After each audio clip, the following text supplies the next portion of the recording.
Hey there, guys and gals. Welcome back to my channel. I am Emily B of Killer Bee Fitness.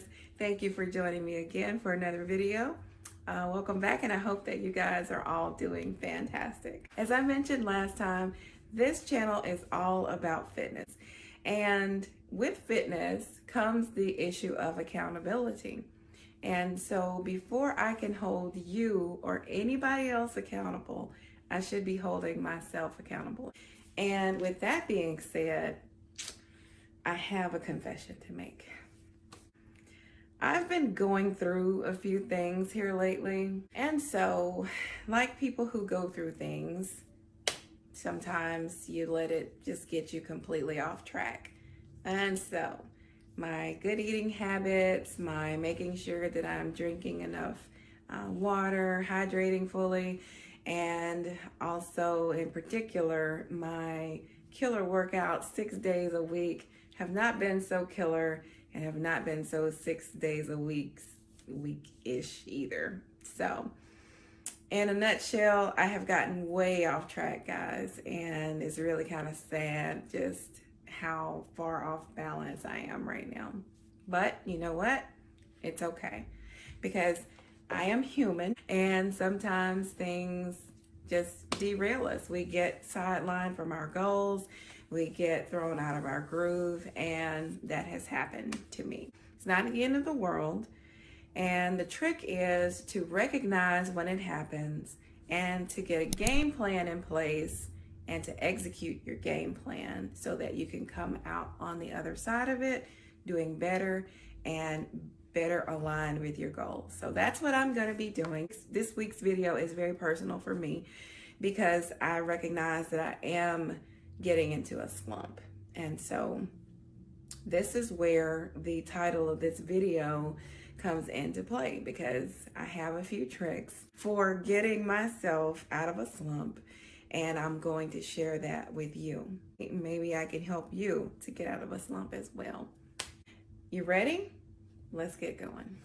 I usually get back on track in phases. I don't try to do everything all at once because it's just easier that way. So the biggest part is always going to be your eating habits or your eating plan. You've heard it said that you can't out-exercise a bad diet, and that is so true. So with that being said, one of the things that I like to do is something called the ketogenic or keto diet. Although I'm not an expert on the topic, I have followed the keto diet sometimes for months at a time, and it has really worked well for me. It produced great results in a relatively short period of time. Now, the first thing that you should know is that there are many different versions of keto. There's clean keto, there's vegan keto, there is lazy or dirty keto. There's several more, but those are just a few to mention. The basic idea behind all of these versions of keto is this: to restrict the amount of carbs that you are consuming so that it forces the body to start to burn fat for fuel. So in a ketogenic diet, you can restrict your carb content down anywhere from 20 grams of carbs up to 50 grams of carbs. Now, in this particular version that I will be following, I'm restricting mine to 20 grams of carbs. Some people are more liberal with theirs. Emily B of Killer Bee Fitness, we're doing 20 grams.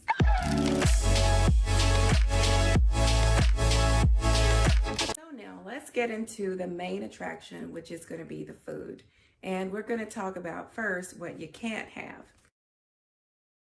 So no sugars, no breads, no starches, and that's going to be things like rice, pasta, white or russet potatoes, nothing breaded or battered in flour, no grits, no oatmeal. So basically anything that is high in starches, high in carbs, you cannot have those things. Now, I'm also going to add to this list sodas or drinks, whatever you call it. I call it sodas. And depending on who you talk to, they'll tell you that you can have sodas, diet sodas or the zero sodas on a ketogenic diet or a low carb diet. And while that is technically true, you don't want to do it in the beginning. Trust me on this. So that's something that can potentially cause a stall. And so when you're first starting out, it's just safest to just drink water. If you need some flavor enhancers, there are some things there's a few things like Mio drops, the sugar-free Mio drops. You can use that in moderation. But honestly, when you're first starting out, I recommend that you drink water only.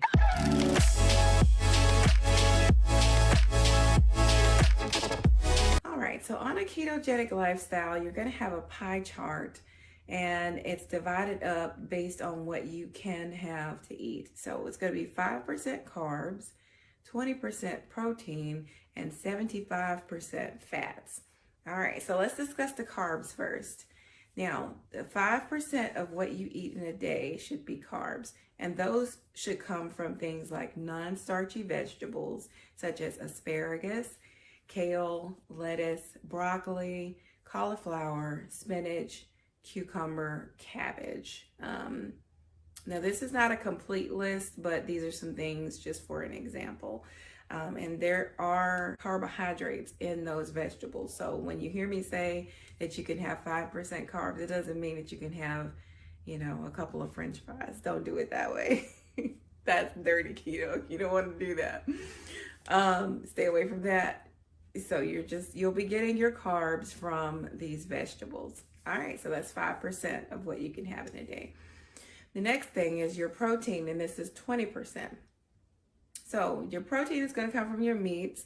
That's going to be like your eggs, your bacon, your turkey, salmon, shrimp, duck, chicken, whatever meat. So basically meat is safe as long as it's not breaded. You can be very careful with that if you're eating out, because sometimes things are breaded even when they don't seem to be.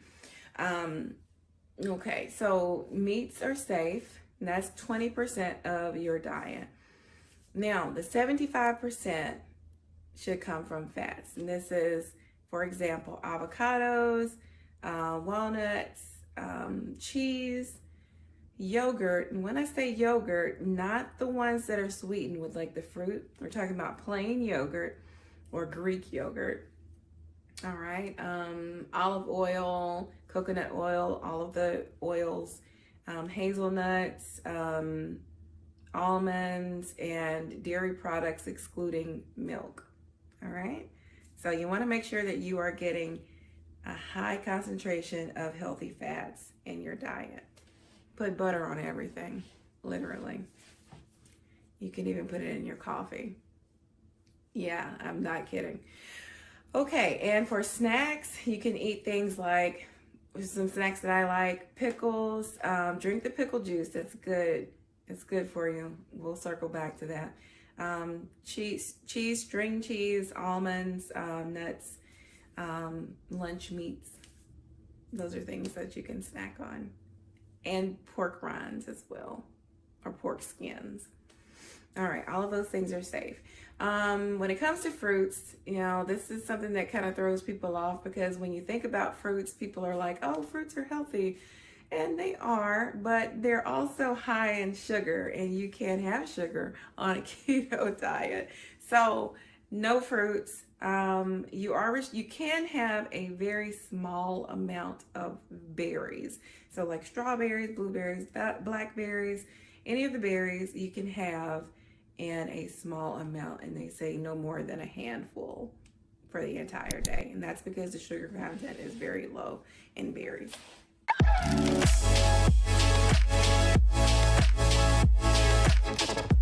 There's something called the keto flu. So on a normal American diet, you're normally consuming a good amount of carbs every day. And so your body is burning carbs for fuel. When you start to follow a keto diet, there will be a period of time where your body is looking for those carbs because it needs energy. This is how you've been firing your body. This is how you've been fueling yourself. And so there's a period of time where it's like your body's like, where are my carbs? Where are my carbs? and they're just not there because you're not consuming carbs anymore, or you're consuming them at such a low level. So then there's going to be a period of time where you may notice that you tire out very easily. Your energy levels may be low. You may feel a little bit faint. You may have a headache. You could have leg cramps. You might be a little cranky. And the cravings may be stronger during this time. This usually starts to kick in around day 2 or 3. This is the most challenging part of the diet. And a lot of times people will quit when they get to this point where they're having lower energy and they're feeling grouchy because of that carb withdrawal. But trust me on this. This keto flu sometimes will last a few days. Sometimes it can last a week or more. But it is very rewarding if you stick it out. There's a point where your body makes a switch from burning carbs for fuel, and then it starts to burn your fat stores for fuel. And once your body makes that switch, you will feel the difference. It's like night and day. So the brain fog clears, you're more clear-headed, you will have more energy than you did when you were consuming carbs. So you'll be more energetic, you'll have better moods. It's just great. You will feel amazing. So persevere through it, and there are good things on the other side. And this is really the sweet spot of keto, because at this point, like I said, your body is burning those fat stores for fuel, and you literally start to just melt. The fat just starts to melt off of you. This is, again, the sweet spot of keto, and this is where you want to stay. So let me explain a little something when I say don't cheat when you get to this part. Because if you cheat, then your body goes right back to looking for carbs for fuel, and you'll have to start this process all over again in order to get back into ketosis. So once you've made it to ketosis, once you've crossed that bridge, don't cheat. That's the moral of the story.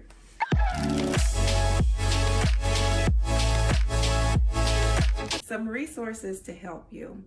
If you would like a more comprehensive list of allowable foods on the ketogenic diet, click the link in the bio below, and I will email you a full list of allowable foods, like a grocery shopping list. So that's one resource available to help you. A second resource available to help you would be ketone testing strips. Now, you can get these at any drugstore. I bought mine from Kroger this last time, so at some grocery stores. It's usually in the diabetic supply section. These testing strips, they are not required, but it is something that you can use to just confirm that your body has made it into ketosis. I usually don't test myself until around the second or third day. You are going to pee on the little stick. And I'm sorry for giggling. I'm a child. I'm a child. So you're going to pee on the stick, and there will be a color code there to let you know whether or not you are in ketosis. Now, you don't have to test yourself every single day. Like I said, I test myself a few days in, and then after that, every other day. And then if there's a situation where I think that I may have consumed more carbs than is allowable, I will most definitely test myself then later that day or the next day to make sure that I'm still in ketosis. So that is another thing that is very helpful, another resource available to you. Also, while you're doing this, you want to be very dedicated when it comes to tracking your food intake. That is the key to success. So you can either download an app like MyFitnessPal, There's some others out there that helps you to track like your calorie content. So you want to download a program that will allow you to keep up with that information, or if you're like me and like to write things down, you can just keep like a food diary. I do have a food tracker book here. It's entitled Making Keto My... Can I say that? I don't know if I can say that here, but here it is here. And if you would like to order a copy, there's another link in the bio where you can go out and order this. And there are places in here where you can track the foods that you're eating, and the carb contents, the grams of fat, the grams of sugar, all of that. It just puts it right there in your face to where you can continue to hold yourself accountable each day. So another thing that I would recommend doing when you're on this diet is to pick up a few vitamins and supplements to make sure that you are you're staying in a healthy state while you're on this diet. I recommend that you get a magnesium supplement, a potassium supplement, and a zinc supplement. Also, if you are already taking a multivitamin, continue to take that, or you can pick one up. All right, guys, so that is it. Those are the fundamentals of keto. Let's get going, guys. You know, I'm gonna go shopping tomorrow for my groceries and everything that I'll need. And I am committing to you here today that I am going to start this plan, and I will check back in with you within a week. So I'm going to get my things together, and I'll start it on a Monday, and I will make a follow-up video on that following. I'll make a follow-up video a week later, and I will post it here so that I can let you know what my results were. And if you are trying this with me, which I encourage you to, if you're trying this with me, meet me at the next video in this series and let me know how you did. Post it in the comments and we'll compare what our results were. I guarantee you this is something that is very rewarding, and it will definitely get you out of a slump if you have fallen into one, like I'm sliding into one. All right, guys, so I hope that you will do this with me. I am very excited, and I look forward to comparing results with you. Wish me the best, and I wish you the same, and I'll meet you on the next video. You guys take care. Thanks so much for joining me. Bye.